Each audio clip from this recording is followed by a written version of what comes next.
saya dari PT Mados Kebab Indonesia. Hari ini kantor kami khususnya dari Finance and Accounting mengadakan acara in-house training perpajakan untuk PT Mados Kebab Indonesia yang diisi oleh PT Guys, yang dimana saat diskusi berlangsung atau training berlangsung itu sangat-sangat menguntungkan buat kami, karena apa yang disampaikan oleh PT Guys sangat jelas, lugas, dan informatif, sehingga kami cukup mengerti, bahkan hampir 90% mengerti, karena mereka memberikan kami modul-modul dan juga informasi yang sangat kami butuhkan. Ini juga bisa jadi rekomendasi buat kalian yang mau untuk konsultasi perpajakan dan semua tentang akuntansi yang kalian butuhkan dari PT Guys Indonesia. PT Guys, terima kasih ya.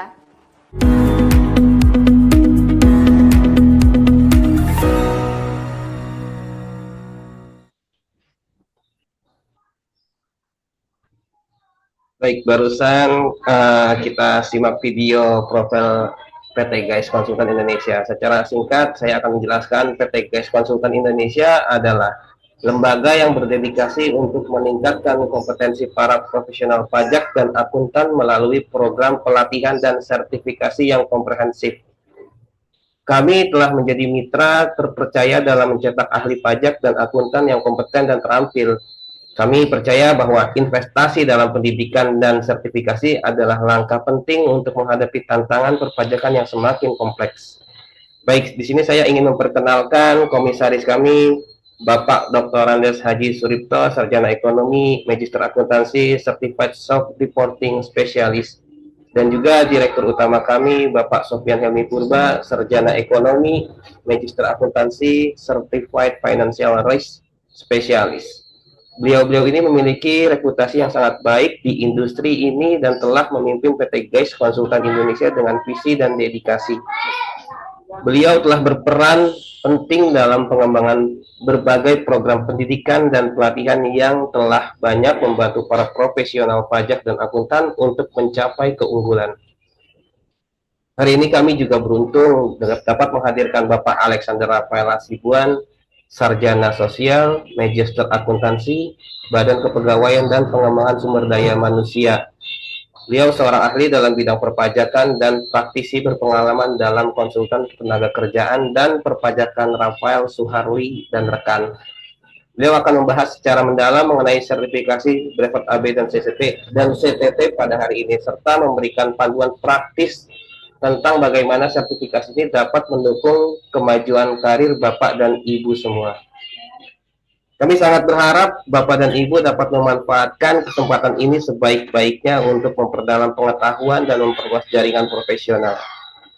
Apabila selama penyampaian materi ada yang dirasa kurang mengerti dan kurang dipahami, silakan ajukan pertanyaan dan komentar kepada pemateri. Baik, sekarang marilah kita mulai acara ini dengan mendengarkan sambutan dari komisaris kami, Bapak Dr. Andes Haji Suripto. Kepada Bapak kami, persilahkan. Baik, terima kasih Mas Anton. Saya ucapkan Assalamualaikum warahmatullahi wabarakatuh. Waalaikumsalam warahmatullahi wabarakatuh. Selamat pagi rekan-rekan semuanya, salam sejahtera untuk kita semua. Yang terhormat Bapak Sofyan Helmi Purba, SEMAK, selaku Direktur Utama PT Guys Konsultan Indonesia. Yang terhormat Bapak Alexander Rafael, Esos BKP, sahabat saya. Sehat Pak Alex? Yeah. Oke, yang terhormat Mas Anto selaku moderator. Ya, Pak. Kemudian juga rekan-rekan seluruh peserta pelatihan brevet AB dan CTT pada PT Guys Konsultan Indonesia. Doa kita bersama-sama, semoga pagi hari ini kita semuanya diberikan barokah sehat, panjang umur, dan insya Allah nantinya kita dapat melaksanakan pelatihan ini dari awal pelaksanaan hingga nanti paripurna, semuanya dapat berjalan lancar sesuai harapan kita bersama-sama. Bapak, Ibu, dan rekan-rekan sekalian yang dimuliakan oleh Allah Subhanahu wa taala. Pertama-tama atas nama PT GAIS Konsultan Indonesia, saya mengucapkan terima kasih yang sebesar-besarnya dan juga penghargaan yang setinggi-tingginya kepada Bapak Ibu rekan-rekan peserta pelatihan Brevet AB pada PT GAIS Konsultan Indonesia. Saya dapat laporan dari rekan-rekan PT GAIS bahwasanya peserta pelatihan pada hari ini atau pada batch ketiga ini diantaranya ada dari Universitas Buana di Karawang ya Bapak Ibu ya, Buana Perjuangan, Universitas Buana Perjuangan dari Karawang. Ya, Karawang Pak, betul. Kemudian juga dari Universitas Andalas di Padang, luar biasa jauh sekali ya. Kemudian juga ada dari PT Widodo Makmur dan juga ada peserta yang lain yang tidak saya sebutkan berasal dari mana. Sekali lagi atas kepercayaan dari Bapak Ibu semuanya, tentu atas nama PT GAIS Konsultan Indonesia, saya mengucapkan terima kasih yang sebesar-besarnya. Untuk selanjutnya perlu saya sampaikan Bapak Ibu bahwasanya Bapak Ibu seluruh peserta pelatihan tidak akan salah apabila memilih PT GAIS Konsultan Indonesia sebagai mitra. Mengapa demikian Bapak Ibu sekalian? Karena PT GAIS Konsultan Indonesia tidak hanya sekedar memberikan pelatihan. Namun demikian selling point-nya adalah yang perlu saya sampaikan satu Bapak Ibu. Kalau Bapak Ibu nanti melakukan pelatihan, kemudian nanti di akhir sesi ada ujian, kemudian Bapak Ibu nilainya di atas 83, maka nanti Bapak Ibu akan mendapatkan gelar CTT. Ya, mengapa demikian Bapak Ibu sekalian? Karena kami PT GAIS Konsultan Indonesia, kami bekerja sama dengan ATPI, Asosiasi Teknisi Perpajakan Indonesia. Sehingga dengan demikian Bapak Ibu nanti yang selesai melakukan pelatihan di PT GAIS Konsultan Indonesia, kemudian nanti menempuh ujian, nanti Bapak Ibu akan mendapatkan gelar CTT atau Certified Tech Technician. Nah, lalu pertanyaannya, gelar CTT itu apa Bapak Ibu? Gelar CTT adalah gelar pengakuan kompetensi ya untuk seseorang dengan standar kompetensi yang sudah ditetapkan oleh Asosiasi Teknisi Perpajakan Indonesia. Perlu diketahui Bapak Ibu sekalian, zaman era globalisasi saat ini tantangan sumber daya manusia itu sangat luar biasa. Maka Bapak Ibu kalau ingin memenangkan sebuah kompetisi, tentu Bapak Ibu harus mempunyai skill yang memadai terutama di bidang perpajakan. Nah, untuk itu PT GAIS Konsultan Indonesia memberikan jawaban bagaimana Bapak Ibu dapat memenangkan kompetisi ke depan ini ya dengan memberikan pelatihan terkait dengan perpajakan. Kemudian Bapak Ibu sekalian, selling point yang berikutnya apa Bapak Ibu sekalian? Selling point yang diberikan oleh PT GAIS Konsultan Indonesia kepada Bapak Ibu peserta pelatihan pada hari ini adalah bahwasanya kami menyediakan SDM yang unggul di bidang perpajakan, ya tentu tidak hanya sekedar tahu teorinya, tapi SDM yang akan memberikan pelatihan kepada Bapak Ibu adalah orang-orang ahli di bidang perpajakan. Ya, saya ambil contoh yang hadir pada pagi hari ini, ya diantaranya adalah Bapak Alexander Rafael, Esos PKP. Beliau telah malang melintang di dunia perpajakan, ya tidak hanya sekedar menjadi seorang praktisi, namun beliau juga menjadi seorang akademisi yang setiap hari mengajar di depan kelas. Beliau menjadi seorang dosen yang luar biasa. Dan beliau juga praktisi juga sangat luar biasa karena beliau adalah managing partner dari kantor konsultan pajak Rafael Suhari dan rekan. Jadi itu Bapak Ibu perlu saya sampaikan dan perlu digarisbawahi bahwasanya Bapak Ibu seluruh peserta pelatihan pada pagi hari ini ya tentu nanti akan kami berikan yang terbaik baik dari sisi SDM, cara penyampaiannya dan lain sebagainya. Namun demikian, Bapak Ibu sekalian, perlu saya sampaikan kembali, ya, tentu nanti di dalam proses pembelajaran, ya, nanti kami mohon dengan segala hormat, ya, meskipun SDM yang kami berikan unggul dan lain sebagainya, tentu di dalam prosesnya nanti monggo dipersilahkan kepada Bapak Ibu juga harus lebih aktif, sehingga nantinya ada interaksi antara kedua belah pihak. Harapannya apa Bapak Ibu? Kalau ada interaksi kedua belah pihak, maka nantinya proses pembelajaran akan menjadi berhasil sesuai yang kita harapkan bersama-sama. Sebelum saya akhiri sambutan saya mewakili PT GAIS Konsultan Indonesia, Bapak Ibu sekalian, tentu di dalam proses pembelajaran, interaksi, nanti selama beberapa kali pertemuan, hingga nanti selesai, tentu kami tidak ada ibaratnya gading yang tidak retak. Tentu ada kekurangan dan lain sebagainya.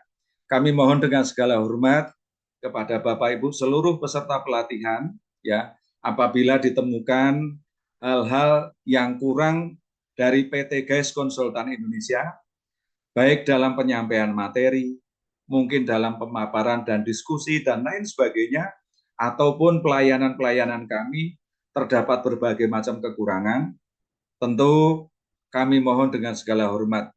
Nantinya Bapak Ibu silahkan untuk dapat disampaikan langsung kepada saya atau disampaikan langsung kepada Bapak Sofyan Helmi Purba.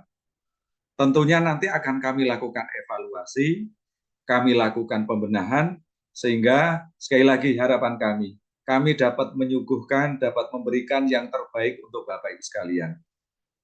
Selanjutnya apabila ada hal-hal yang positif, ada hal-hal yang baik dari PT GAIS Konsultan Indonesia, maka tentu kami mohon kepada Bapak Ibu sekalian untuk berkenan menyampaikan kepada mitra, rekan-rekan, dan lain sebagainya, agar kebaikan-kebaikan dari PT GAIS Konsultan Indonesia dapat dirasakan manfaatnya secara nyata kepada seluruh masyarakat, khususnya yang memerlukan pelatihan, konsultasi terkait dengan perpajakan, accounting, dan lain sebagainya.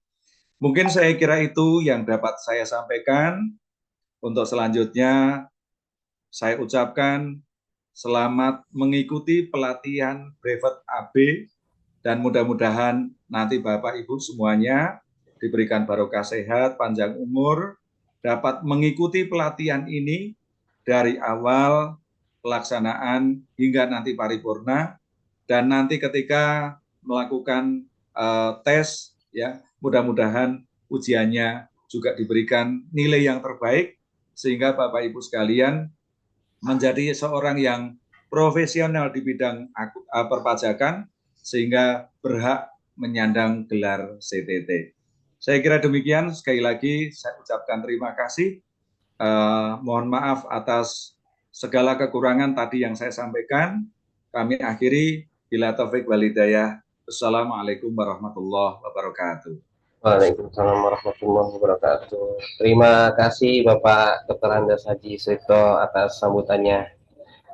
Baik, menginjak ke acara berikutnya, yaitu penyampaian materi yang akan disampaikan oleh Bapak Alexander Rafael Hasibuan.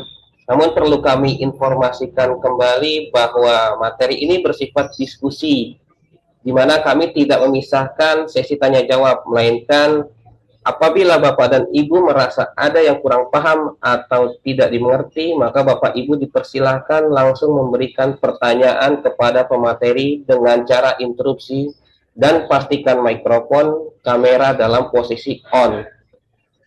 Dan 5 menit sebelum jam istirahat pertama, kami akan mengirimkan link absensi kehadiran webinar pada hari ini.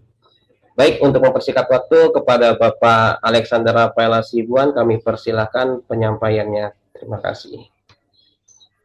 Terima kasih Pak Suripto, Pak Sofyan, dan yang lainnya. Terima kasih. Tidak akan berlama-lama karena materinya cukup padat hari ini ya kan. Jadi dimulai dengan PPN, PPNBM, kemudian PPh Badan, akuntansi perpajakan, kemudian KUP, PPSP, dan pengadilan pajak. Saya langsung share materinya ya. Oke. Kelihatan? Kelihatan Pak, kelihatan. Sudah, Pak. Kelihatan ya. Ya, Pak. Jadi PPN tuh isinya seperti ini. Jadi saya ambil langsung dari undang-undangnya langsung ya. Terkait dengan konsep dasar PPN, subjek, dan lain-lainnya itu diatur di dalam undang-undangnya. Nah, yang paling penting di sini adalah ini. Jadi PPN itu kan nilai tambah. Jadi rumusnya tuh output dikurang input sama dengan proses. Atau output dikurang proses sama dengan input. Itu value edit-nya. Jadi dikenakan atas value edit. Jadi kalau tidak ada value edit, maka nggak ada PPN-nya di situ. Kemudian kuncinya adalah time of supply, jadi waktu penyerahan, waktu pemanfaatan, waktu penggantian, sama place of supply, tempat penyerahan, tempat pemanfaatan, tempat penggantian. Itu kuncinya di situ. Jadi kalau kita sudah tahu value editnya ada di mana, time of supply-nya ada di mana, place of supply ada di mana, maka kita akan tahu kapan harus melakukan penagihan PPN melalui faktur pajak ya. Kuncinya di situ. Nah, ini siap 4W1H. Who, what, when, where, dan how. Jadi who-nya siapa? Pengusaha kena pajak. Jadi PPN itu hanya boleh dikenakan atau dibuat oleh pengusaha kena pajak. Kemudian penyerahannya BKP atau non BKP, JKP atau non JKP. Jadi tidak semua barang atau jasa itu dikenakan PPN. Meskipun di undang-undang terakhir hampir semua sudah dihapus yang dikecualikan. Hanya tinggal objek-objek yang sebenarnya tidak dikenakan PPN tapi dikenakan pajak yang lain. Pak Ya. Alex, Kemudian mohon maaf Pak Alex. nggak kedengeran ya? Di slideshow Pak Alex. Materinya bisa di slideshow Pak. Biar lebih dilihat. Ya, makasih Pak Alex. Ya, sampai di sini ya. Oke. Nah, jadi kalau bukan PKP, tidak ada kewajiban untuk menerbitkan faktur pajak, tidak ada kewajiban untuk memungut PPN atau seperti itu ya. Karena kalau bukan PKP memungut PPN malah itu jadinya pidana perpajakan. Seperti itu. Begitu juga sebaliknya. Kalau bukan PKP tidak boleh mengkreditkan PPN masukan atau faktur pajak masukan. Kalau itu dilakukan maka itu juga pidana ya. Seperti itu. Nah, ini ya. Jadi PPN itu atas penyerahan. Jadi bukan atas penjualan ya. Kalau penjualan itu PPNBM. Makanya N-nya kecil. Kalau ini penyerahan. Jadi penyerahan itu belum tentu penjualan. Tapi penjualan sudah pasti penyerahan. Ya. Jadi kalau ada penyerahan, misal PPN-nya belum dipusatkan antara pusat dan cabang, itu ada PPN-nya. Meskipun tidak ada penjualan. Kalau tidak dipusatkan, kalau dipusatkan enggak. Ya. Kemudian begitu juga dengan pemanfaatan dari, misalkan ada penggunaan jasa dari luar daerah pabean alias dari luar negeri, maka itu PPN-nya masih dipungut oleh pemanfaatan, oleh yang memanfaatkan jasa itu. Seperti itu ya. Jadi kalau PPN sama dengan pajak keluaran dikurang pajak masukan. Jadi kita pajak keluaran itu pajak yang diterbitkan dalam bentuk faktur pajak oleh yang melakukan penyerahan. Pajak masukan adalah pajak yang diterbitkan oleh lawan transaksi kita, sehingga kita bisa mengkreditkan. Selisihnya itu yang kita bayar. Ya, jadi kalau PK-nya lebih kecil daripada PM, maka yang muncul utang PPN. Kalau lebih besar yang ada piutang PPN. Kalau sama, jadinya nihil. Kalau piutang, maka bisa diperhitungkan atau dikompensasi ke masa-masa berikutnya, tergantung pilihan daripada wajib pajak. Atau bisa direstitusi, cuman kalau restitusi ada konsekuensi diperiksa. Ya, jadi mereka nggak langsung percaya, diperiksa dulu baru restitusinya dikembalikan. Seperti itu ya.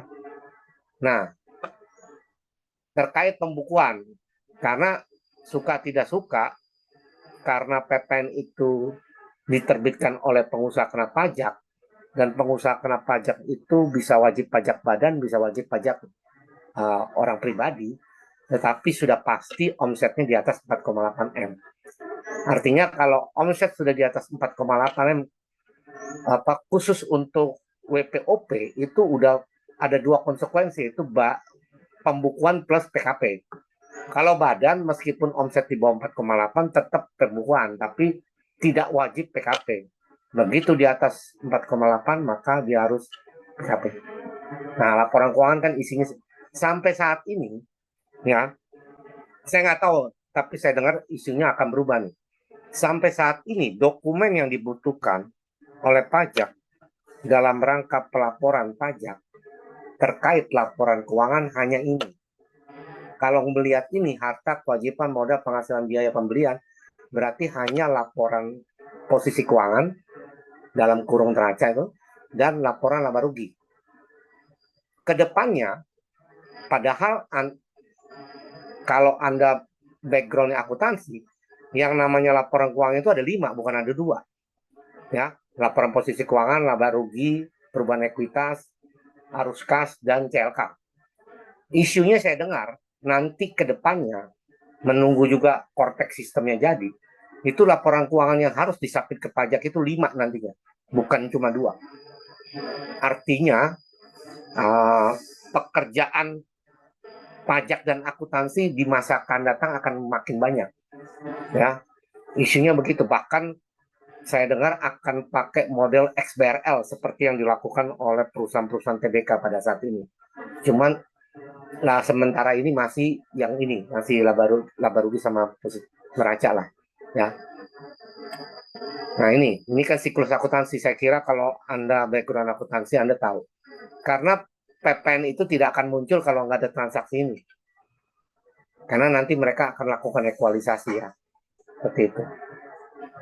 Nah, PPN itu kan ada banyak tuh. Pajak tidak langsung, multi-state tax, sistem pemungutan pajak atas konsumsi, pajak objektif, dan ingat, PPN itu tarifnya tunggal. Sebenarnya ada 2 tarif, yaitu 11% dan 0%. 0% hanya untuk yang ekspor. Kenapa dilakukan seperti itu? Kalau ekspor dikenakan PPN, maka produk dalam negeri tidak akan bisa bersaing dengan produk dari luar. Sementara import itu dikenakan 11%. Ya, justru saya nggak tahu, tahun depan kan tarif PPN sudah menjadi 12%. Berdasarkan Undang-Undang HPP, mulai 1 Januari 2025, tarif PPN 12%. Kalau lihat undang-undang, kecuali dirubah oleh pemerintah yang akan datang, yang akan dilantik bulan Oktober. Karena di note-nya ada tulisan bisa dirubah oleh pemerintah melalui peraturan pemerintah dengan tarif 5% sampai 15%. Artinya, kalau Pak Prabowo mau, dia bisa naikkan tarif PPN nggak cuma 12%, bisa 15%. Karena di undang-undangnya ditulis. Dia bisa turunkan sampai 5% atau bisa naikkan sampai 15% melalui peraturan pemerintah. Jadi kuncinya ada di pemerintah yang akan datang, seperti itu. Nah, ini ya. Jadi sebenarnya bagi para pengusaha kena pajak, baik itu pengusaha, baik itu perusahaan maupun orang pribadi, itu mereka nggak rugi kalau mereka jadi PKP. Mengapa nggak rugi? Karena yang menanggung PPN-nya adalah pembeli. Yang kasihan adalah konsumen. Konsumen akhir. Konsumen akhir adalah pihak yang akan menelan itu PPN tanpa ada lawannya, gitu. Seperti itu. Jadi PTA keluarin faktur pajak, kemudian dibeli oleh PTB, maka faktur pajak yang dikeluarkan oleh PTA bisa dikreditkan di PTB. PDB keluarin faktur pajak juga ke PTC, maka faktur pajak yang dikeluarkan oleh PDB bisa dikreditkan oleh PTC. PTC keluarin faktur pajak ke pembeli langsung, konsumen, maka konsumen yang akan telan semua karena konsumen bayar berikut PPN. Selesai. Sampai di situ konsumen tidak bisa mengkreditkan. Berarti sebenarnya pengusaha kena pajak itu nggak rugi. Cuma masalahnya adalah masalah waktu, ya. Jadi kalau invoice ditagih kan belum tentu langsung dibayar oleh konsumen, oleh lawan transaksi, karena sementara PPN harus dibayar dan dilapor di akhir bulan berikutnya. Jadi punya waktu 1 bulan buat penerbit faktur pajak itu untuk membayar PPN dan melaporkannya. Nah, apabila lawannya tidak bayar, maka dia harus nombok dulu sampai si lawan transaksinya bayar. Ya. Jadi BKP barang kena pajak, JKP jasa kena pajak. Ya. Penanggung pajaknya adalah si penjual, pemikulnya adalah pembeli. Makanya saya bilang tadi konsumen akhir adalah yang menanggung. Nah, ini contohnya. Mas Joko seorang mahasiswa kampus membeli sebuah HP merek Ring seharga 1 juta dari toko laris milik Tuan Anton.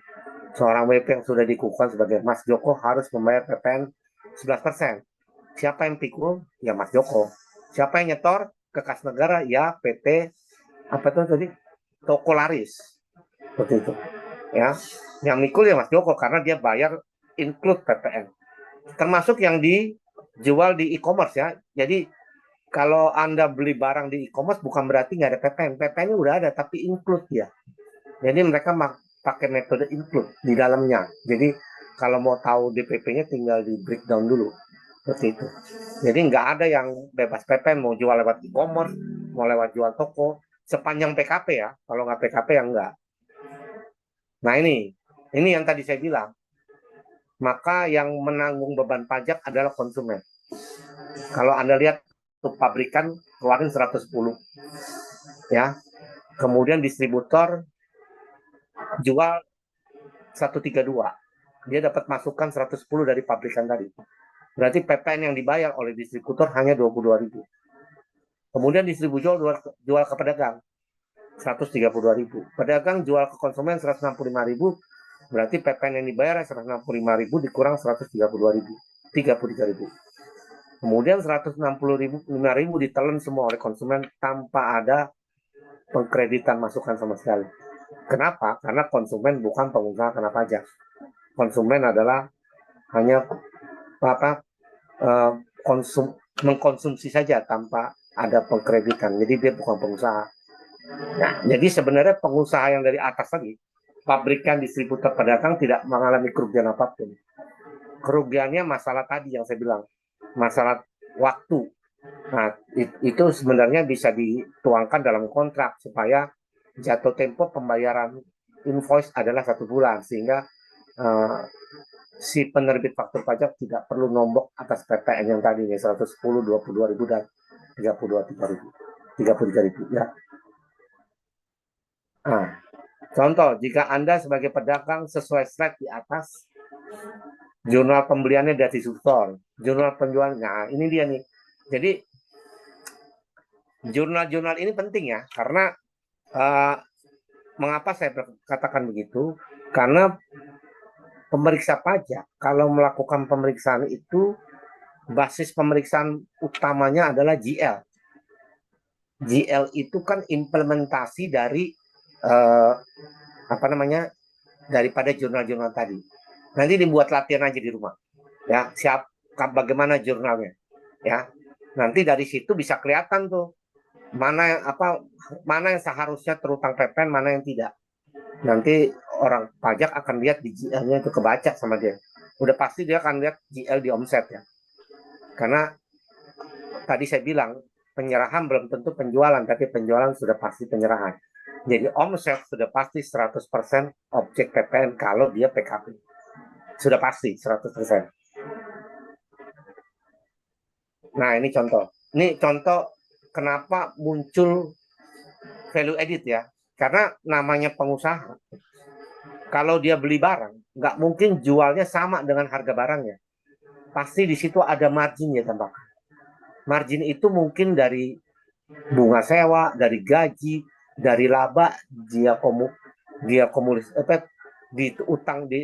di total semua berapa yang meskipun dia jualnya harga belinya 900, biayanya 1.100, maka harga jualnya jadi 2.000. Jadi dia udah hitung. Nah, itu value added-nya di situ tuh. Ya. Jadi berarti kan 2.000 dikurang 900. Jadi kalau PPN 11% kan 22 dikurang berapa tuh? 9,9. Seperti itu ya. Kalau 11% agak susah dong ngalinya kan. Nah, nilai tambahnya itu 11.100 ya. Itu teorinya ada di subtraction method, addition method, atau indirect subtraction credit invoice method. Jadi kan metode kita pakai kan keluaran dikurang masukan seperti itu ya. Nah, ini contoh subtraction method. Jadi harga jual dikurang harga beli 1.100, PPN 11%, udah langsung. Kalau yang indirect kan harga jual, kemudian dikali PPN dulu, harga beli dikali PPN, baru dikurang. Jadi hasil akhirnya sama semua, 121. Yang disetor ada 121. Begitu juga ini, addition method. Dihitung penyusutannya berapa, bunganya berapa, labanya berapa, 1.100 langsung kali. Nah, yang dipakai di Indonesia yang mana? Yang subtraction method, yang indirect subtraction, atau addition method? Yang dipakai sebelah kanan ya. Faktur pajak keluaran dikurang faktur pajak masukan. Jadi masing-masing ada PPN-nya, maka itu yang dibayar ke kas negara. Nah, jadi PPN itu bukan atas kegiatan bisnis ya, beda ya. PPN itu atas konsumsi. Makanya pemikul bebannya adalah konsumen. Ya. Dan menganut destination principle. Jadi tempat tujuan utamanya di mana gitu. Makanya saya bilang kuncinya ada di place of supply sama time of supply. Jadi kapan penyerahannya dan kapan di mana lokasi penyerahannya. Maka di situ terutang PPN. Kalau cross border itu artinya udah lintas negara, maka lihatnya di tempat konsumsi, bukan di tempat penyerahan. Siapa yang mengkonsumsi, memanfaatkan, maka dia yang harus bayar PPN, tapi nggak usah khawatir, PPN ini dibayar di bulan ini, bulan depan atas PPN yang cross border itu bisa dikreditkan juga. Jadi kita yang bayar, kita juga yang mengkreditkan. Seperti itu, karena PPN itu hanya berlaku di daerah pabean, dalam arti hanya di dalam negeri. Makanya begitu dia cross border, nggak bisa lihat penyerahannya, tapi lihat pemanfaatannya. Kalau begitu juga dengan ekspor, kan makanya kalau ekspor 0% itu dalam rangka persaingan usaha sih. Untuk melindungi produk dalam negeri. Kalau dikenakan PPN udah pasti kalah. Ekspor 0% aja, produk dalam negeri aja masih kalah, apalagi dikenakan PPN. Makanya PPN importnya yang harus dinaikin gitu, supaya produk dalam negeri bisa bersaing. Nah ini, Mas Joko seorang mahasiswa yang masih menerima uang bulanan dari orang tuanya di kampung halaman, 5 juta per bulan. Pada April 2022, ia membeli sebuah TV senilai 2 juta dari toko elektronik. Apakah atas pembelian TV oleh Mas Joko yang belum memiliki bangsa terutang PPN? Jawabannya apa?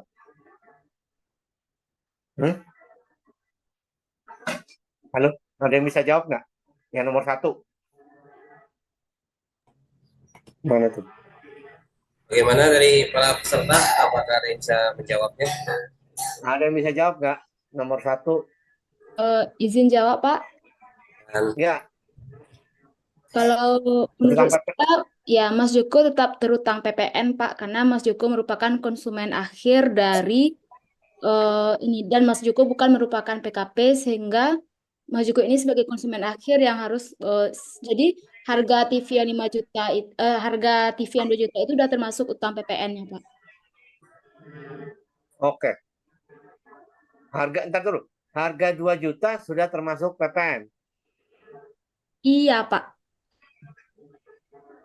Kalau lihat soalnya ya, membeli sebuah TV senilai 2 juta, nggak ada informasi apa-apa, ada 2 kemungkinan. 2 juta belum termasuk PPN, 2 juta include PPN. Karena tidak ada informasi sudah masuk PPN apa belum. Jadi bisa 2 kemungkinan ya. Tapi sudah pasti yang memikul PPN adalah Mas Joko. Nah, untuk yang nomor 2.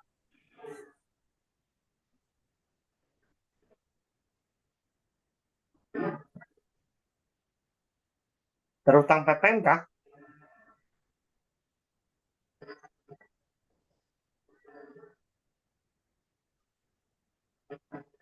Siapa yang bisa jawab? Tadi saya sempat singgung-singgung tadi di awal tadi. Berutang PPN kah? Nomor 2. Kerutang, Pak. Hah? Kerutang, Pak. Alasannya? PPNBM, barang mewah ya. Enggak, kita bicara PPN dulu nih. Kita bicara PPN dulu. Termasuk PPNBM sekalipun. Pertanyaannya gini, place of supply-nya ada di mana? Tempat penyerahannya ada di mana?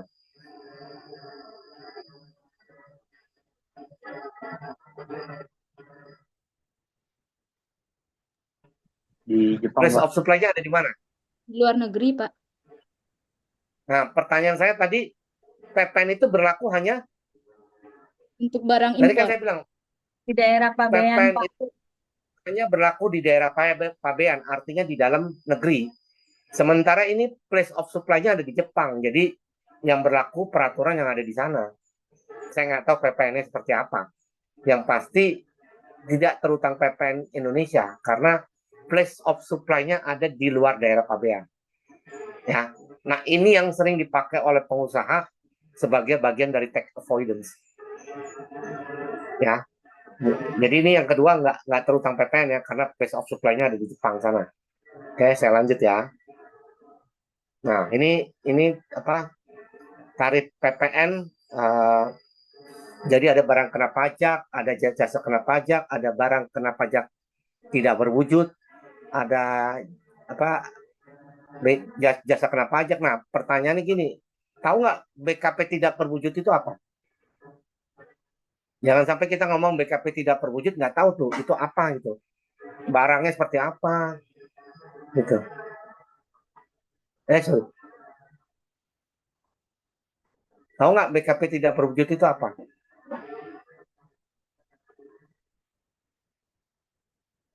Halo? Halo? Nggak tahu, Pak. BKP tidak berwujud itu adalah apa? Contohnya seperti paten, royalti, merek, itu BKP tidak berwujud. Atau apa ya? Misalkan Anda punya apa? Punya aplikasi yang Anda jual, kemudian orang membeli. Nah, orang membeli ininya apa namanya? Patennya itu BKP. Atau yang paling gampang royalti lah. Royalti, contoh nih, saya kasih contoh Kentucky Fried Chicken. Kentucky Fried Chicken itu perusahaan dalam apa asal apa perusahaan itu berasal dari mana sebenarnya? Kentucky Fried Chicken itu dari mana? Namanya juga Kentucky. Amerika, Pak. Ya kan? Amerika. Nah, Kentucky Fried Chicken di Indonesia itu dimiliki oleh PT Sosro. Yang teh botol Sosro itu. Nah, setiap tahun PT Sosro itu bayar royalti ke Kentucky. Itu namanya BKP tidak berwujud. Ya, seperti itu. Nah, ini contoh nih di luar nih. Kan yang atas LN tuh luar negeri, yang bawah dalam negeri. Makanya 0%, 0%, 0%. Yang tadi contoh yang di Jepang itu yang di atas tuh. 0% karena berada di luar daerah pabean.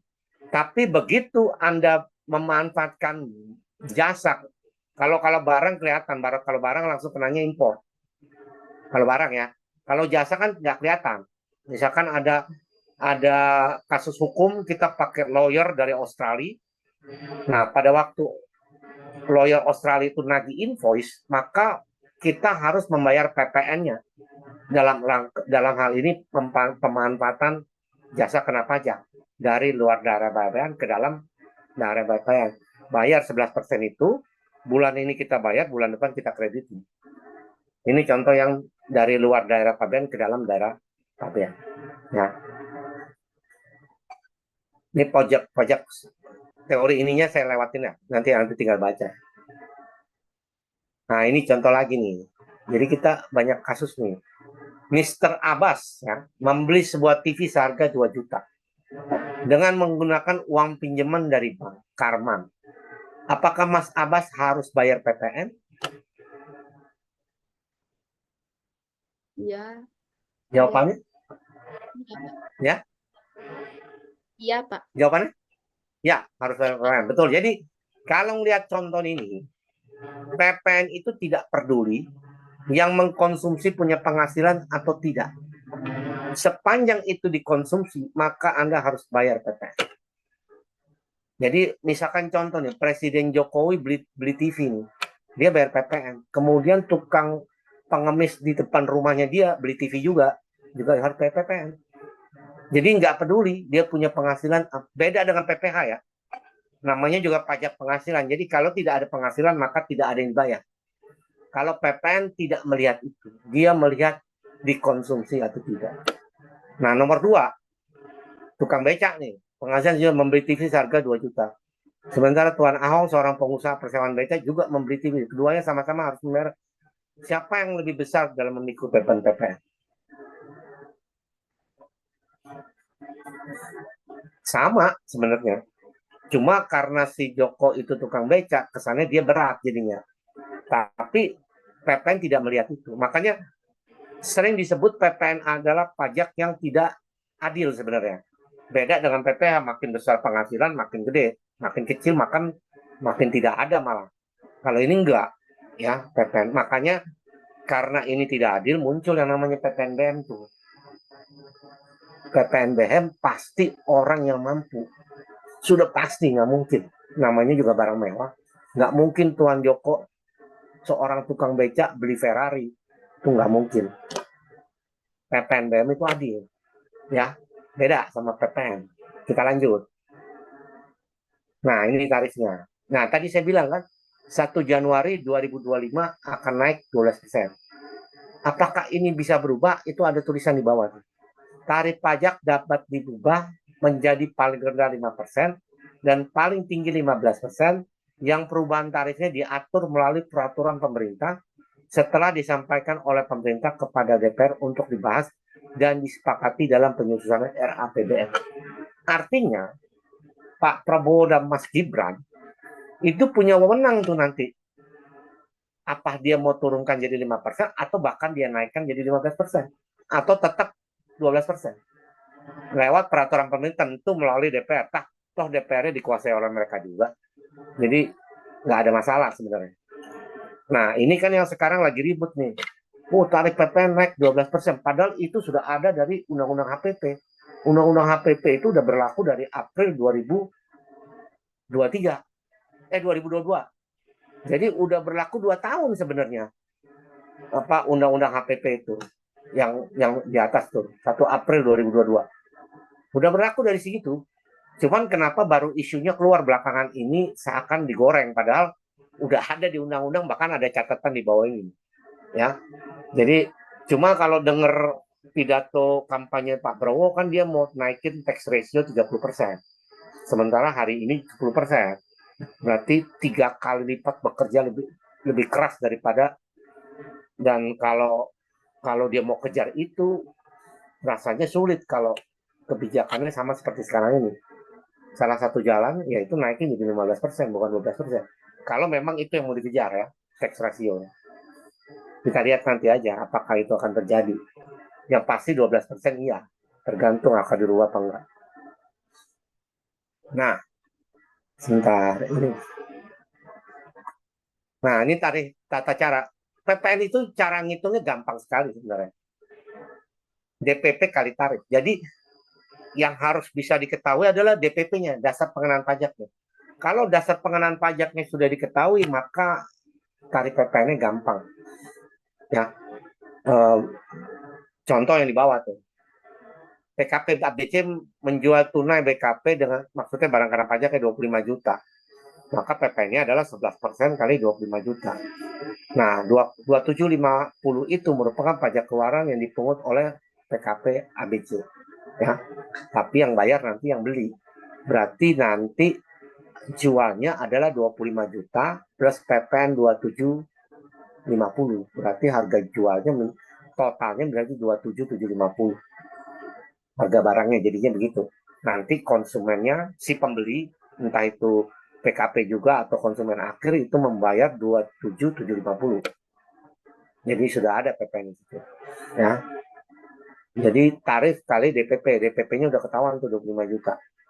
Dasar pengenaan pajak ya. Nah, ini yang paling penting nih. Jadi kadang orang suka merupakan yang namanya kontrak. Kontrak itu penting ya. Karena segala case pajak, entah itu pemeriksaan, keberatan, pengadilan pajak, bahkan peninjauan kembali, atau bahkan pidana perpajakan, bukti permulaan, itu salah satu bukti yang akan dilihat adalah kontrak. Kontrak adalah underlying dokumen untuk setiap transaksi. Jadi contoh nih, transaksi itu tidak akan muncul kalau nggak ada kontraknya dulu di awal. Makanya jangan membiasakan based on lisan. Semua harus hitam di atas putih, bahkan kalau perlu di kontraknya ditulis secara detail, berapa PPN-nya, berapa PPh-nya, siapa yang harus bayar, itu harus detail. Sehingga pada saat diperiksa, atau ditelaah keberatannya, atau di pengadilan, atau di PK, itu bukti itu ada. Oh ada Pak, saya nagih PPN itu dasarnya ini. Jadi di kontrak inilah menjadi dasar atas PO, invoice, seperti itu ya. Jadi invoice itu nggak ditulis sendiri, harus ada kontrak yang di bawahnya gitu, underlying dokumennya. Jadi kalau terjadi sesuatu itu gampang dibuktikan melalui kontrak itu. Kontrak itu masuknya di hukum kontrak ya. Hukum kontrak itu ada di KUH Perdata seperti itu. Jadi jangan abaikan, jangan biasakan apa-apa serba lisan. Ya. Nah, ini itu ya. Jadi semua ditulis termasuk pajaknya. Termasuk apabila itu mau pakai metode gross up atau tidak. Jadi misalkan si penjual bilang pokoknya saya mau harganya 25 juta. Berarti 25 juta itu udah include PPN. Kalau tadi kan belum. Saya maunya 25 juta. Nah, kita yang atur. Ya. Atur berapa PPN-nya nanti saya kasih tahu caranya. Lanjut. Ini contoh nih, PKPA, PKPB, PKPC. Ya. Pengkredit pajak masukan. Jadi si B mengkreditkan dari 1320 jualnya, PPK-nya 1320, PM-nya bayarnya 220.000. Ini namanya pengkreditan pajak masukan. Makanya kenapa PKP harus bertransaksi dengan PKP. Kalau PKP tidak bertransaksi dengan PKP, maka tidak ada PM-nya tuh. Maka 1320 harus dibayar penuh tuh.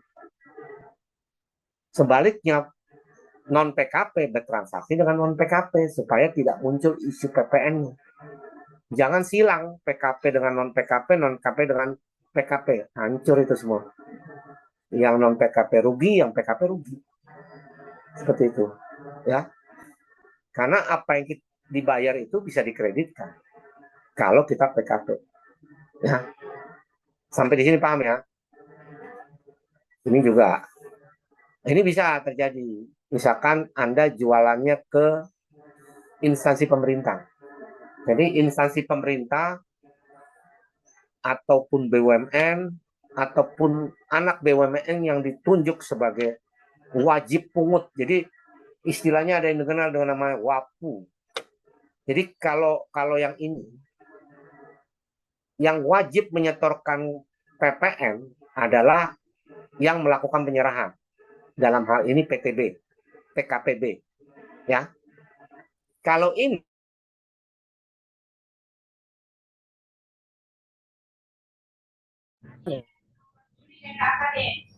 anak BUMN yang ditunjuk sebagai wajib pungut. Ya. Jadi PK-nya 0, PM-nya 1.100. Sehingga ada LB. Lebih bayar yang tadi saya bilang. Lebih bayar kemungkinan dua, bisa dikompensasi ke masa berikutnya atau masa yang ditentukan atau direstitusi. Cuma kalau restitusi resikonya diperiksa. Seperti itu. Ya. Jadi tidak selalu yang menyetor adalah yang melakukan penyerahan.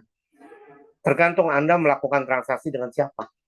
Kalau dengan instansi pemerintah, BUMN atau anak BUMN yang ditunjuk sebagai wajib pajak pungut, yang terjadi seperti ini. Jadi kalau kita punya customer semuanya adalah WAPU, sudah pasti PPN-nya lebih bayar. Nah, itu punya kesempatan untuk kalau memang berani lakukan restitusi sehingga dapat duit. Ya, cuma diperiksa. Nah, sebenarnya diperiksa itu bukan hal yang menakutkan sepanjang pembukuan kita rapi, dokumen kita lengkap, perhitungan kita juga lengkap, kertas kerja kita lengkap, nggak usah takut dengan pemeriksaan. Kecuali ada sesuatu yang disembunyikan, maka wajib pajak pada umumnya takut diperiksa karena ada sesuatu yang disembunyikan. Ya, ini pertanyaannya. Jika Anda sebagai PKPB, sesuai slide di atas, pertanyaannya, ini jurnal lagi, ini bisa latihan di rumah ya, karena kita waktunya nggak banyak ya. Nanti kita bisa latihan di rumah. Kita lanjut. Nah, ini subjeknya. Tadi kan kita bicara objek, sekarang kita bicara subjek. Subjeknya adalah pengusaha kena pajak, kewajiban PKP, dan pengusaha kecil. Ya. Nah, ini apa itu pengusaha? Jadi, kalau mau lihat definisi pengusaha, di dalam pajak, lihatnya di Undang-Undang Pajak, dalam hal ini PPN. Jadi, lihatnya di Undang-Undang PPN ya. Seperti ini, orang pribadi pada dalam bentuk apapun yang melakukan kegiatan usaha atau pekerjaannya menghasilkan barang, mengimpor, mengekspor, memanfaatkan barang tidak berwujud, melakukan usaha jasa, termasuk ekspor jasa, memanfaatkan jasa dari luar daerah pabean. Nah, pengusaha yang melakukan penyerahan BKP atau JKP dikenai pajak berdasarkan undang-undang ini. Dalam hal ini adalah PPN. Nah, ini dia contoh. Ya, melaporkan usaha dikukuhkan. Jadi, begitu terpenuhi syarat tadi, maka harus melaporkan usaha untuk dikukuhkan sebagai pengusaha kena pajak, kemudian memungut PPN atau PPNBM, menyetor PPN atau PPNBM, dan melaporkannya. Kecuali pengusaha kecil yang batasannya ditetapkan oleh Menteri Keuangan. Batasannya berapa nanti kita lihat di bawah. Nah, ini dia. Ya. Jadi, pengusaha kena pajak adalah yang peredaran brutonya lebih dari 4,8. Artinya kalau 4,8 ke bawah, itu tidak wajib menjadi PKP. Baik itu badan maupun itu OP, orang pribadi. Tidak wajib. Tapi kalau dia mau jadi PKP secara sendiri ingin mengajukan permohonan boleh. Jadi kalau di bawah 4,8 itu opsi, boleh mengajukan permohonan PKP, boleh tidak. Tapi kalau sudah di atas 4,8 itu bukan opsi, tapi wajib. Ya, sejak memenuhi syarat. Jadi kapan harus PKP itu akhir bulan berikutnya. Begitu lewat dari 4,8 maka akhir bulan berikutnya harus menyampaikan permohonan menjadi PKP. Ya, seperti itu. Tapi peraturan yang baru khusus untuk pengusaha kecil UMKM itu diberi waktu sampai akhir tahun.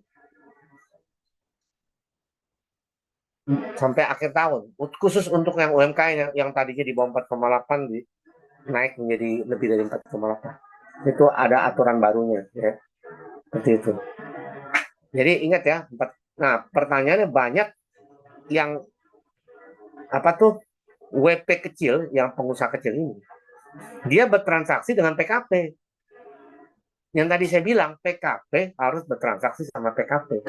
Non PKP dengan non PKP kalau silang, jadi masalah tuh. Jadi saya punya teman jualan mainan ke toko. Mungkin Anda lihat kalau di mall-mall ada nama toko namanya Toys Kingdom. Toys Kingdom tahu ya? Nah, Toys Kingdom itu beli mainan sama dia. Dia orang pribadi nih. Omset masih jauh di bawah 4,8. Toys Kingdom minta faktur pajak. Dia bingung lah. Saya kan bukan PKP. Dan nggak mau jadi PKP. Tadinya kan begitu. Bagaimana nih Pak? Nah, itu yang tadi saya bilang. Non PKP jangan jualan ke PKP. Masalah tuh jadinya. Pasti PKP-nya minta faktur pajak. Saya bilang kalau kamu mau jualannya ke PKP ya mau nggak mau sekalipun belum wajib, kamu ambil opsi menjadi PKP. Kalau nggak si Toys Kingdom nggak mau beli tuh. Seperti itu ya. Supaya nggak ada yang dirugikan salah satu pihak. Nah ini, Bapak Darmo terdaftar di KPP Pratama. Ini kapan yang menjadi ya? Terdaftar di KPP Pratama Yogyakarta, memiliki toko kelontong di Taman Siswa. Omset bulan Januari sampai April 4,5 miliar. Sementara omset bulan Mei adalah 400 juta rupiah. Kapan paling lambat Bapak Darmo mengajukan PKP? Tapi kalau tidak mengajukan, konsekuensinya apa? Jadi kalau di aturan yang lama, itu akhir bulan berikutnya, berarti kan dia Mei itu. Udah lewat dari 4,8. Ya, berarti akhir Juni, Bapak Darmo harus mengajukan permohonan PKP. Tapi di peraturan yang baru dikasih waktu sampai akhir tahun. Berarti tahun yang baru 2025 itu sudah harus jadi PKP. Karena dia dari pengusaha kecil naik ya kan di atas 4,8. Kalau nggak diajukan maka ada konsekuensi dan saya banyak menemui kasus yang kayak gini, terutama orang pribadi yang berjualan di e-commerce, entah itu Tokopedia, entah itu Shopee, entah itu Lazada dan lain-lain. Jadi saya pernah ketemu orang bahkan lebih dari satu, ada 5 orang kalau salah. Mereka selama ini berjualan di Tokopedia. Ada yang jualan handphone, ada yang jualan pulsa, ada yang jualan baju, dan lain-lain. 5-5-nya diperiksa. Gara-gara PPN. Ya. Terus saya tanya, kok bisa kena periksa PPN? Iya, karena omset saya katanya sudah memenuhi syarat sebagai PKP, kata dia gitu. Tapi mereka protes karena mereka merasa jualan di e-commerce tidak terutang PPN.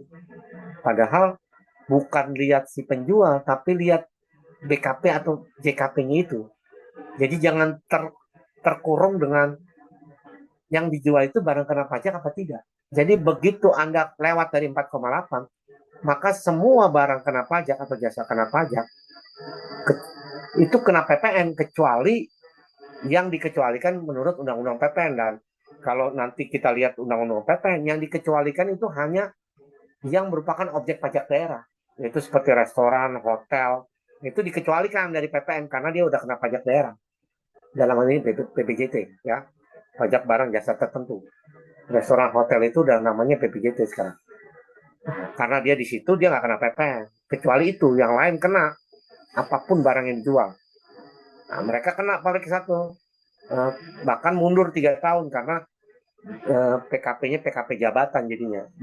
Diberikan PKP secara jabatan oleh kantor pajak.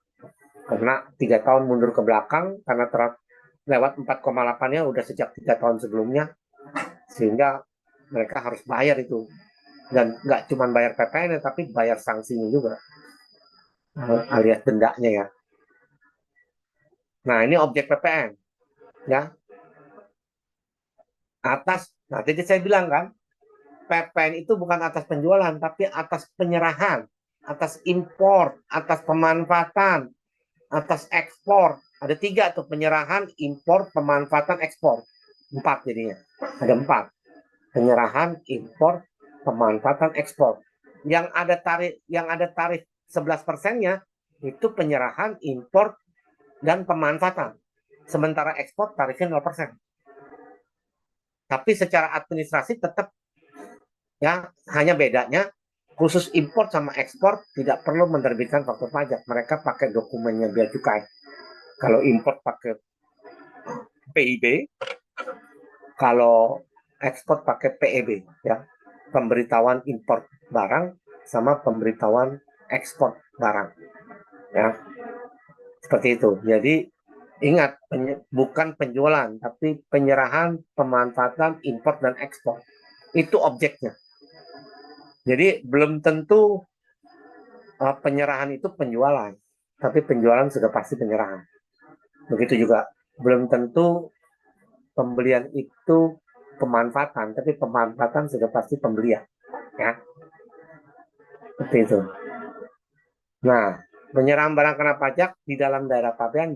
Nah, ini dia. Penyerahan barang kena pajak di daerah pabean, berarti di dalam negeri ya.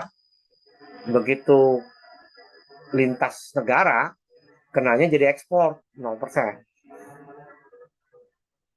Contoh nih, PT Antik Gallery, perusahaan pabrikan furniture menyerahkan produk kepada pembelinya. Itu berarti terjadi penyerahan. Ya. Nah, penyerahan itu entah ini. Nah, saat syarat penyerahan. Ini contohnya. Pengusaha yang melakukan kegiatan penyerahan kena pajak atau jasa kena pajak meliputi pengusaha yang telah dikukuhkan PKP sebagai pasal 3 ayat 1 maupun pengusaha yang seharusnya yang tadi bilang. Jadi dia nggak ngajuin permohonan PKP tapi secara subjek dan objek sudah terpenuhi sebagai PKP. Itu juga dikenakan, makanya yang tadi contoh tadi diperiksa mundur ke belakang 3 tahun karena terpenuhi subjek objeknya sejak 3 tahun yang lalu, ya. Nah, yang diserahkan BKP dilakukan di dalam pabean dalam kegiatan usaha atau pekerjaan PKP sesuai kegiatan sehari-hari PKP, ada unsur pengulangan. Itu makanya objek PPN, ya. Jadi penyerahan ya, ingat ya, bukan penjualan tapi penyerahan. Nah, nanti kapan terutangnya kita lihat. Yang dimaksud penyerahan adalah penyerahan hak atas BKP karena perjanjian. Makanya kontrak itu tadi. Kapan diserahkan ya? Pengalihan BKP karena perjanjian sewa beli atau sewa guna usaha. Kemudian penyerahan BKP kepada pedagang perantara atau melalui jurnalis pemakaian sendiri atau pemberian cuma-cuma. Penyerahan BKP berupa persediaan yang semula tidak untuk dijual. Penyerahan BKP dari pusat ke cabang atau cabang ke pusat apabila PPN-nya tidak dipusatkan. Penyerahan BKP dalam rangka perjanjian pembiayaan dilakukan berdasarkan prinsip syariah. Kecuali yang konsinyasi tidak lagi masuk ya. Sebelumnya konsinyasi itu dianggap sebagai penyerahan BKP, tapi sekarang sudah tidak sejak Undang-Undang Cipta Kerja. Jadi sudah dihapus sebagai penyerahan yang bukan terutang PPN. Nah, bahkan Anda lihat yang sebelah kiri bawah, pemakaian sendiri dan pemberian cuma-cuma. Jadi kalau Anda melakukan sumbangan dalam bentuk BKP, misalkan Anda nyumbang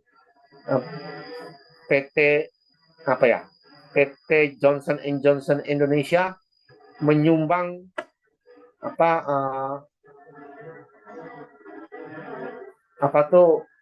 barang consumer goods-nya dia berupa shampoo baby shampoo ke panti asuhan A gitu, maka di situ terutang PPN padahal sumbangan ya. Hanya saja DPP-nya bukan atas nilai jual tapi DPP-nya atas harga pokok penjualan, jadi nggak ada margin di situ. Begitu juga pemakaian sendiri. Apa yang dimaksud dengan pemakaian sendiri adalah pemakaian yang dilakukan di dalam perusahaan itu sendiri. Misalkan tadi PT Johnson & Johnson memberikan hadiah kepada karyawannya, itu dia anggap sebagai pemakaian nilai, itu terutang PPN juga. Ya. Nah, kalau ini yang tidak termasuk penyerahan PPN, penyerahan BKP kepada maklar, penyerahan BKP untuk jaminan utang piutang, itu contohnya kita jamin minjem uang di bank, jaminin aset, itu enggak. Penyerahan BKP dalam PKP melakukan pemusatan. Jadi kalau lakukan pemusatan, maka penyerahan dari pusat ke cabang atau cabang ke pusat itu tidak terutang PPN. Kemudian pengalihan barang karena dalam rangka setoran modal atau jadi modalnya dalam bentuk barang kena pajak atau yang dikenal dengan imbreng ya. Kemudian barang aktiva yang tadinya tidak untuk dijual tapi dijual, nah itu maka itu dikenakan PPN sepanjang waktu kita belinya ada PPN. Contohnya kita impor barang mesin, perusahaan manufaktur nih import mesin Kemudian waktu dia impor kena PPN impor kan. Kemudian setelah berjalan 5 tahun ternyata mesin itu udah mulai nggak operasionalnya, udah mulai nggak bagus. Beli mesin baru, mesin yang lama dijual. Nah itu ada PPN ya.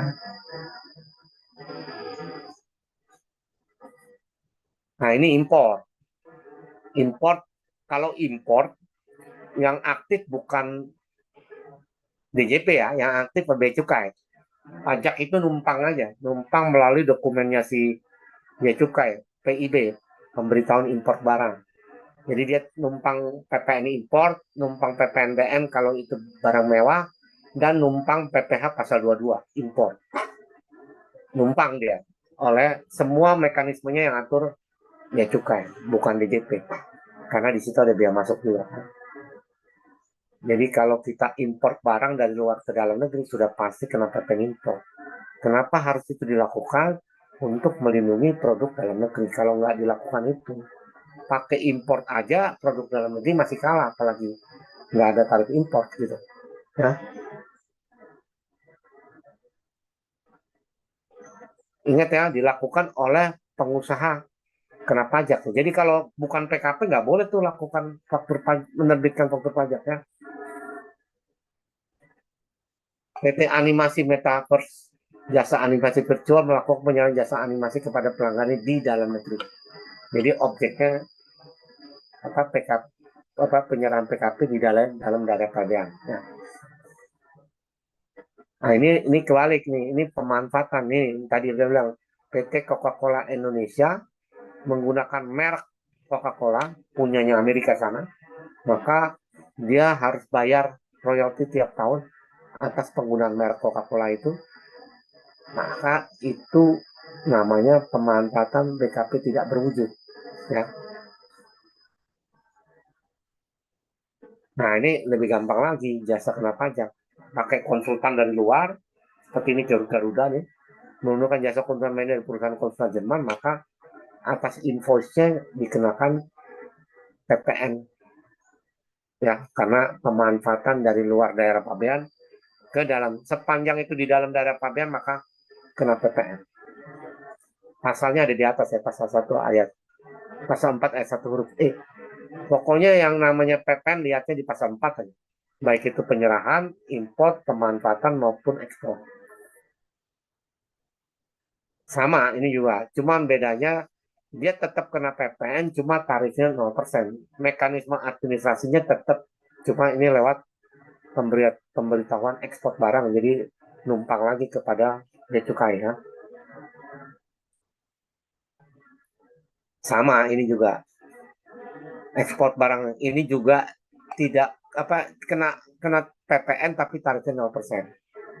Atas contohnya di bawah tuh Indosukses mengekspor formulasi produksi merek dagangan Indomie ke di United Industries Limited Nigeria melalui lisensi. Maka kita istilahnya menjual lisensi kepada yang PT di United yang ada di Nigeria.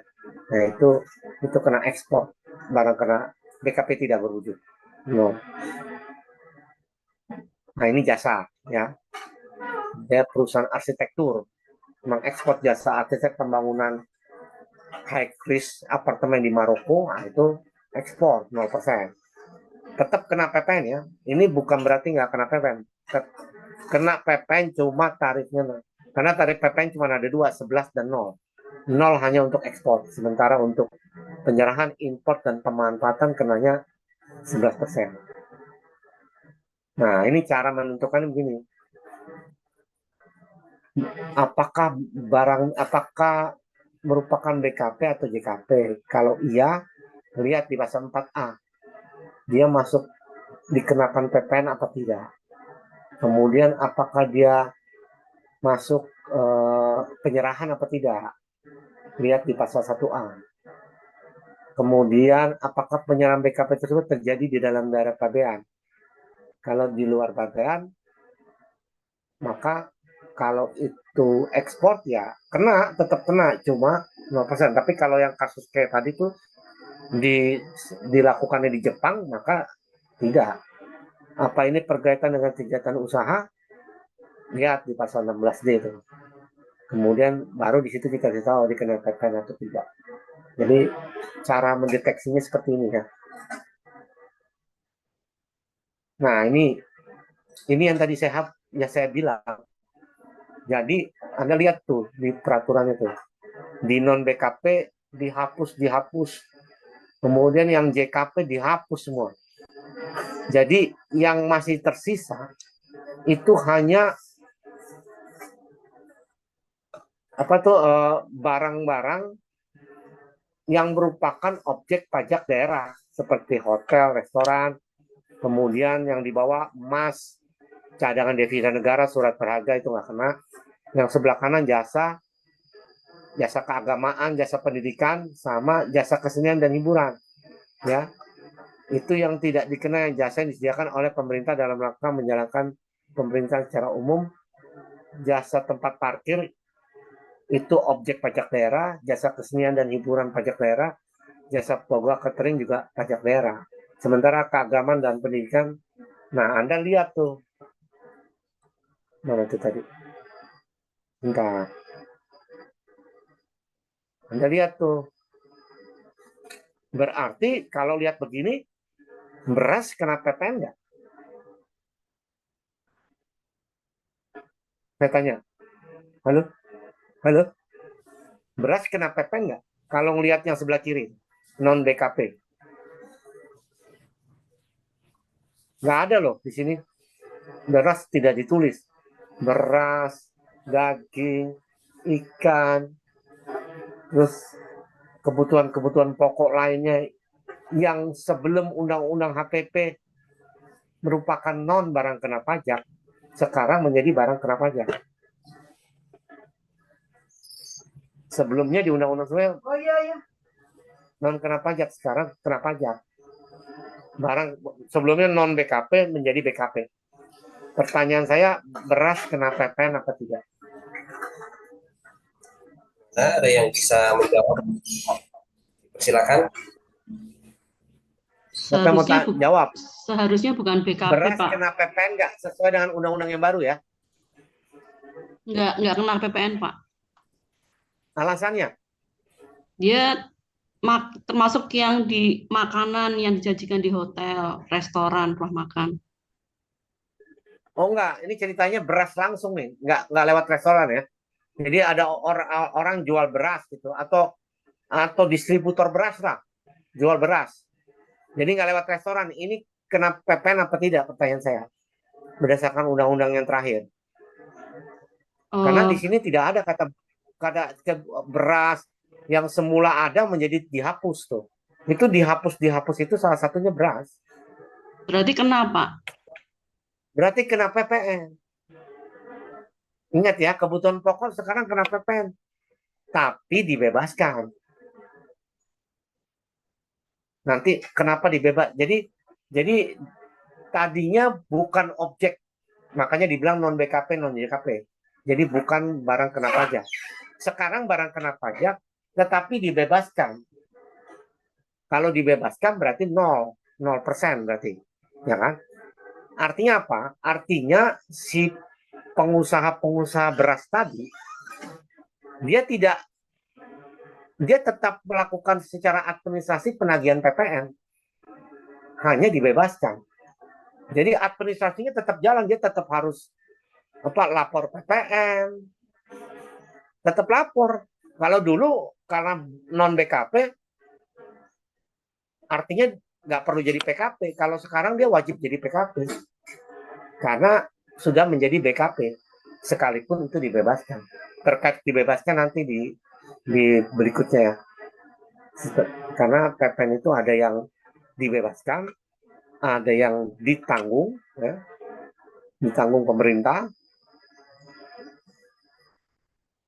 Nah, kenapa makanan minuman di restoran tidak kena? Karena dia bukan pajak pusat, dia pajak daerah. Jadi kalau udah kena di daerah, nggak kena di pusat. Kalau dia kena lagi, maka dia akan kena dua. Kena di daerah, makanya dia dikecualikan sebagai barang kena pajak alias non BKP. ya. Termasuk ini ya, usaha jasa boga dan catering dikecualikan sebagai barang kena pajak. Nah ini, ya. Tapi ada syaratnya. Jasa boganya seperti ini. Restoran tuh seperti ini. Pertanyaan saya gini, Indomaret yang ada, kan ada Indomaret atau Alfamart, Alfamidi kali ya, yang ada meja kursinya dikategorikan apa, jadi kita bisa makan dan minum di situ. Pertanyaan saya, mereka itu restoran apa bukan?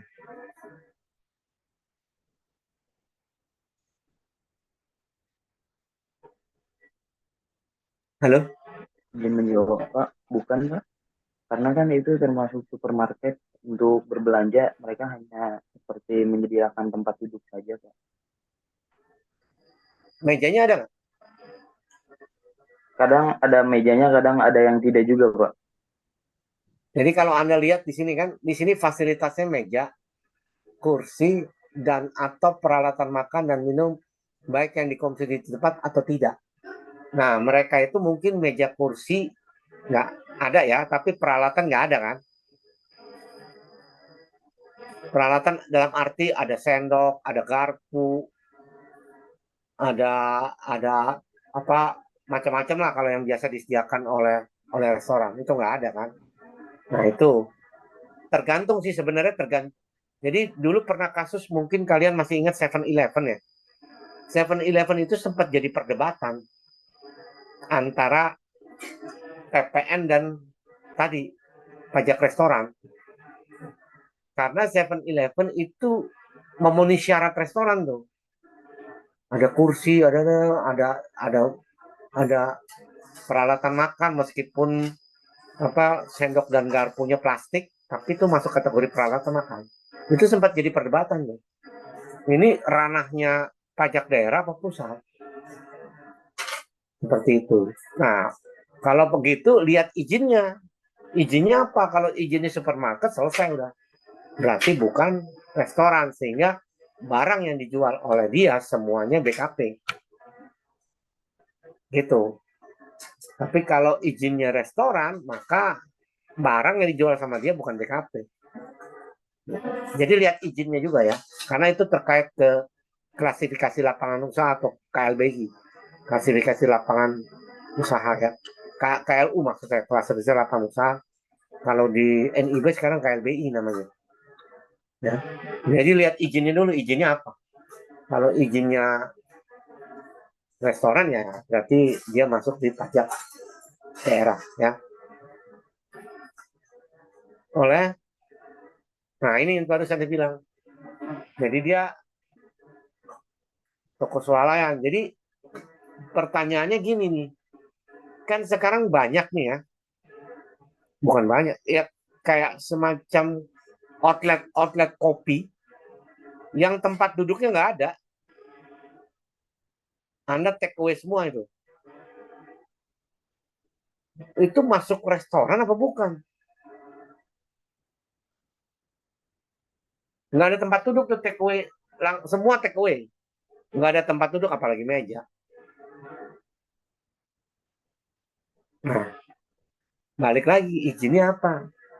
Kalau izinnya restoran, ya berarti enggak. Tapi kalau izinnya apa, maka kena misalkan swalayan ya kenanya itu, ya apa PPN.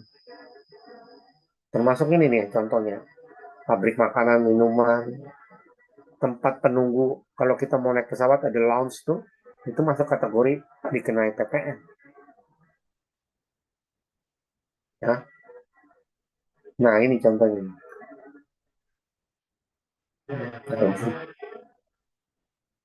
Pada 1 April 2022, Parsley menjual 1.000 bungkus roti kue melalui outlet toko kepada Dispenda Sleman.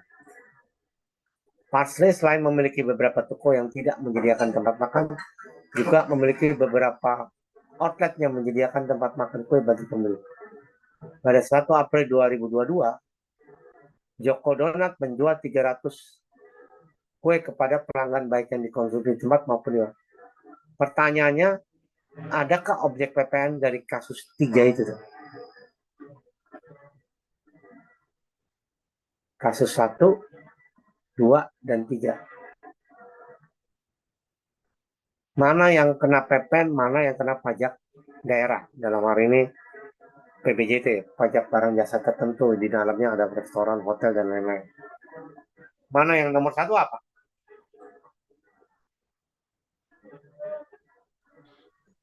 Nomor 1.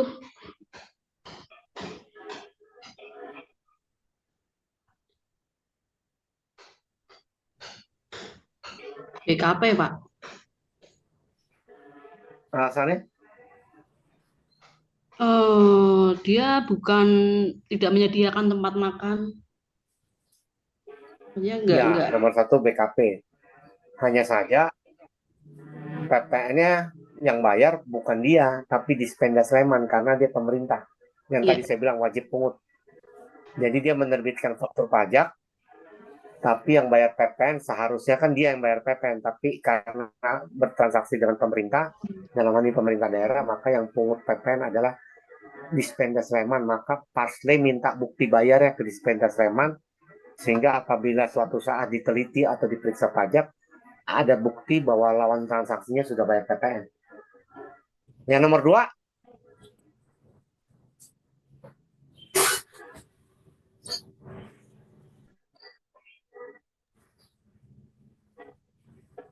Silakan Bapak Ibu berdiskusi nomor dengan 2 ini mirip dengan Pajak daerah, Pak. 7-Eleven. Pajak daerah. Karena ada Menyediakan dia- tempat jadi gitu. makan.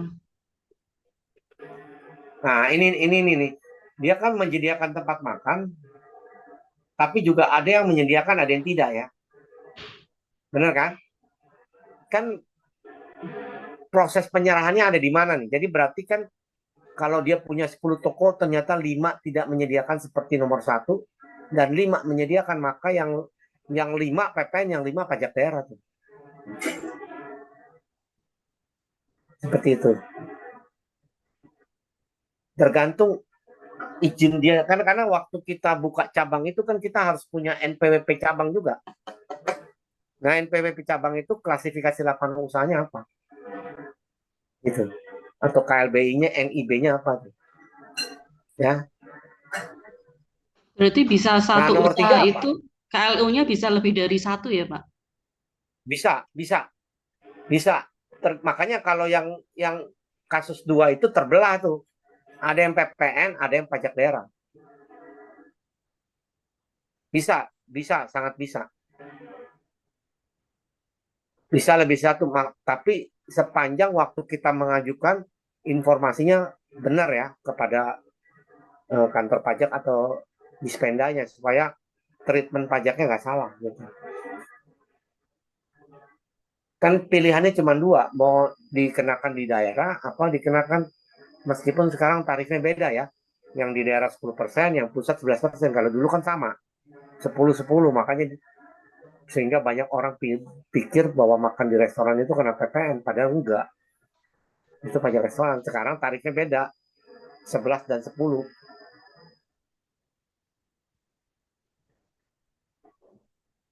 Kalau yang nomor 3 PPN bukan? PPN, Pak. Alasannya?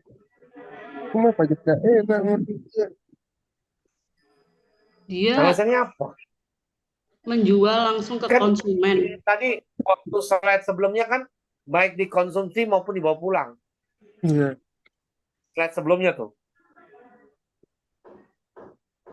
Karena dia punya tempat tuh, bisa dikonsumsi di tempat. Berarti itu pajak daerah. Alias BPJT itu. Ya. Konsumsi di tempat berarti pasti sudah menyediakan ada meja, kursi gitu ya, Pak ya? Ya, betul. Itu kategorinya udah masuk definisi yang namanya restoran.